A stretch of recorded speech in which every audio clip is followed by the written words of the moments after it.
back to episode 65 of the Montrose and Highland Railroad. If you take a look back all the way back to episode 1, you'll see how much this layout has changed. And in the last few weeks it's changed even more, and I think for the better. So let's take a look. You're all familiar with the layout as it is now. South Pine, Indiana. Cherry Valley, Ohio.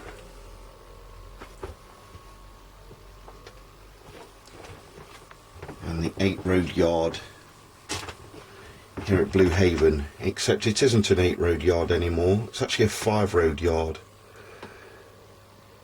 Roads 7 and 8 are now dead ends, shorter, and you'll see on road number 6 that there's a new switch. A new piece of track comes off here and enters a new board. Please excuse the mess. This is going to be downtown Blue Haven, complete with an Amtrak station, which is going to be here. And then when trains leave downtown, as I'm calling it, they go to another new board, which is called Destoria, which is like a play on words of this door here, but it's also a mixture of 2 rail fanning hotspots that I like to visit whenever I'm in Ohio, one at Deschler and one at Fostoria. So this is Destoria, and this board is one that can be lifted out. Anyway, more about these parts of the layout later. I've unfortunately had to sell some more locos since last I saw you, so let's take a look at their last runs.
so when trains leave Destoria, they'll rejoin miraculously with South Pine back in Indiana.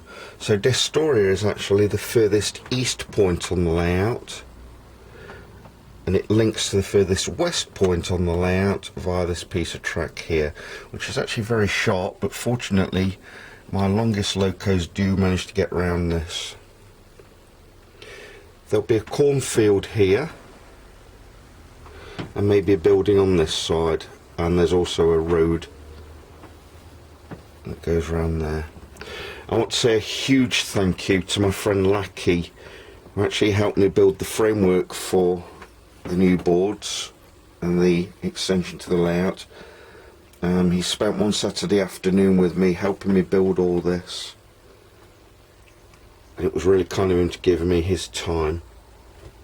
So thank you, Lackey, it really is appreciated. Here's a non-professional computerized look at how the layout is now, starting with the most westbound point at South Pine, moving to Cherry Valley, moving to Blue Haven, downtown Blue Haven and Destoria, and then you can see I've tried to indicate what happens next with the trains. So this is a train running westbound to east, and obviously if I want to send eastbound to west, then it will just go in the opposite direction. But that's a schematic of where everything is in Ohio and Indiana on my boards. Okay then, so back to Destoria. You can see that I've got a connector here.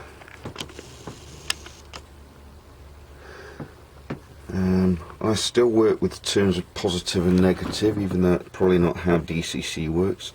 You can see the red wire goes to the positive bus here, and the white wire goes to the negative bus here. And then underneath, these wires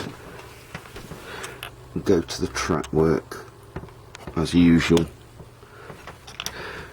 And then all I need to do when I'm removing the board is to take a screwdriver to these connectors here and unfasten these wires. And I've done the same on this end as well.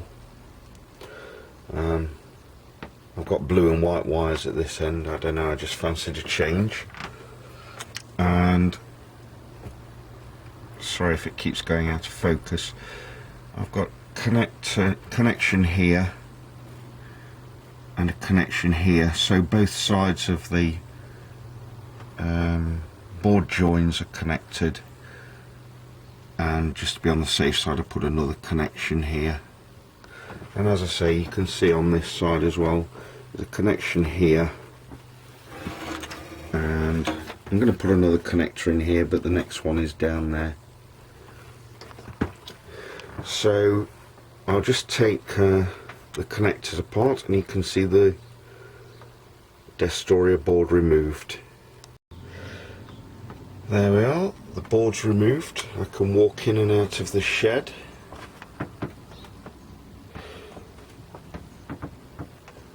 And as you can see, these wires are disconnected now. I've timed it, it actually takes me 46 seconds to remove the board, and it takes me about 2 minutes and 20 seconds to connect it. So everything's back in place now. I've put the board back and reconnected the wiring, and as you can see, the loco runs onto the board and back off it again. There's no problems at all. This loco, which is numbered 0804, actually books a trend in that I've purchased it recently. I traded in 2 of my old British locos for this one.